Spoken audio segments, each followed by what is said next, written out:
Good morning. This is Jared with the Helton Group, and today we're going to be lending some knowledge of what's going on in the mortgage market. At the same time, we're going to do a little celebration of Cinco de Mayo here today, which is always nice. We want to do that. So, going through that, what it looks like in the news this week, we have Fed hiked interest rates. Obviously, you probably heard that. I think that there was much talk about it, whether it was too much. I think they're going to do it regardless. They just had their mindset on it. The market reacted pretty positively, actually. So the interest rates kind of trended down through the middle of the week and then kind of back up towards the end. We also have home prices rose 0.5%, which is always good to do that. The jobs report came out and showed that it was, probably what was expected a little bit. I mean, it was close enough. Then the ADP jobs report came out just recently, and that also had a big number on it. But the last couple months, it's been revised down about $75,000 a month. So I don't know how much stock I'd put on that. And then I want to talk about the Oregon bond because this week they came out and kind of, I don't know, blew my mind actually a little bit. So normally the Oregon bond, a lot of the limitations on it, which which I've talked about several times, it either has a lower interest rate than the market rate most times, or it can contribute 3% towards your closing costs, which is kind of a big deal.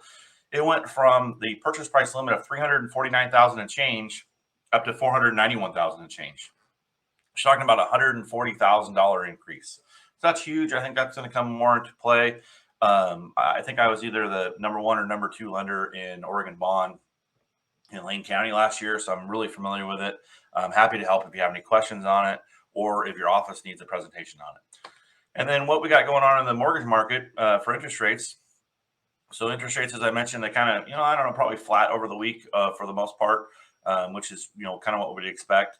The generic loan scenario that I do, the $400,000 purchase, it's the same exact today. $2,552 is what it would cost you on that same example. Interest rates are in the upper sixes without paying excessive amount of points down. You can look at the buying power. It's the same. Last month you could have bought $15,000 more house. Last year, you could have bought $81,000 more house. It's kind of coming into play. I think we're going to see year over year over the next 2 or 3 months, kind of even out a little bit, which will kind of be nice because it's almost the new norm. And then if things get a little bit better, it'll be helpful.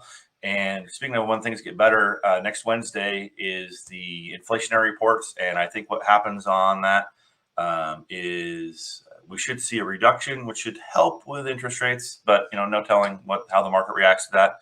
And then here's buying down or paying less. I don't know. Kind of the sweet spot is probably that middle ground. I certainly wouldn't buy it down any farther when you're breaking even in 92 months. It's just too long to do that. And then, as always, we have a little hit song. So this is back. What year was this? Back in. Here we go, 1999. No Scrubs by TLC. I've heard this a time or two. And it is very catchy. So hopefully you guys like that. But interest rates were about the same as what they are today. So again, if you have any questions over the weekend, just reach out and call. And I hope you guys have a great Cinco de Mayo, and we'll talk to you soon. Have a good day.